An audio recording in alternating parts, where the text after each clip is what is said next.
Okay, let's talk about a hidden danger that's probably lurking in your work chats right now. It's something you use every single day, probably without even thinking about it. I'm talking about an emoji. And yeah, one in particular might be causing way more trouble in your professional life than you think. You know this one, right? The winking face, tongue sticking out. It seems so harmless. It's just a quick, easy way to add a little bit of fun or lightheartedness to a message. We send it all the time, to friends, family, and yeah, more and more to our colleagues. But what if this familiar little guy has a dark side? What if its whole attempt to be playful is actually sowing seeds of confusion, anxiety, and even conflict at work? That's really the question we're digging into here. Is this emoji a helpful friend, or is it a foe in professional communication? And this gets us right to the heart of the problem. Because it turns out this emoji isn't nearly as simple as it looks. When you actually look into digital communication, you find there's a huge built-in conflict in its very design. So, get this. According to its official definition, this emoji has two distinct meanings: playfulness and sarcasm. Just stop and think about that for a second.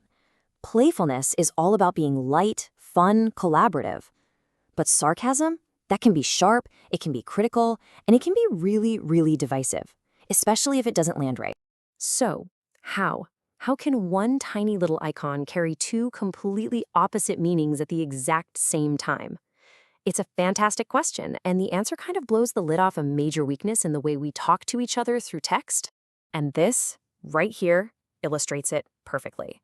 See, when you're talking to someone face to face, sarcasm is a whole performance. You use your tone of voice, a little smirk, maybe an eye roll. All these nonverbal cues are screaming, hey, just kidding, don't take this literally. But in a text, all of that is just gone.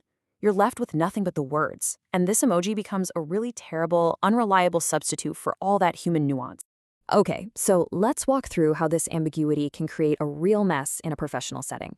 We're going to look at a super simple and, sadly, a very, very common scenario where you mean well, but the outcome is not great. So it all starts with your intent. You send a message like, awesome, another tight deadline. Love that for us, but sheesh. And you mean it as this funny, we're in this together kind of moment. But the impact is totally different. Your colleague is busy, they're stressed, and they just miss the joke. They read your words literally, and they see that emoji not as playful, but as a passive-aggressive little jab. And just like that, they feel criticized and that professional trust starts to erode. You know, this famous quote just nails the danger here. You think you've communicated humor and solidarity, but the message that was actually received was one of criticism. You have the illusion that communication happened, but what really happened was a total misunderstanding. And look, this isn't just about one little awkward text exchange. When these small digital misfires happen over and over again, the cumulative effect can be incredibly toxic for a team and for your career. The cost is so much higher than you might think.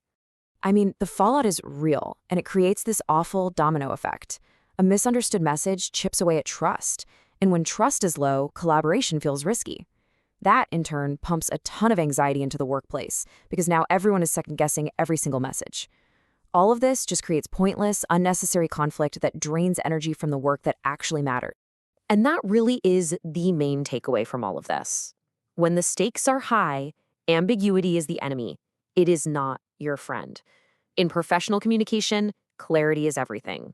Period. Anything that puts that clarity at risk is a liability.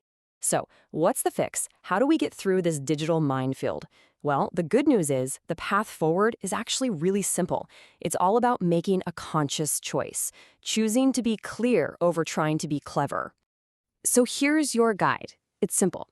First, at work, clarity always wins over cleverness. If you even have a tiny doubt that a message could be taken the wrong way, just rewrite it. It's that easy. Save your sarcasm for a voice or a video call where people can actually hear your tone. And, you know, the simplest rule of all? If you're ever in doubt, just leave this emoji out of it. And that leaves us with one last thing to think about. Take a quick second to scroll through the messages you've already sent today. Is it possible that one of your attempts at being funny or sarcastic could be sitting in someone's inbox right now, just waiting to be misinterpreted? Which of your messages might be an unintentional communication trap, just waiting to spring?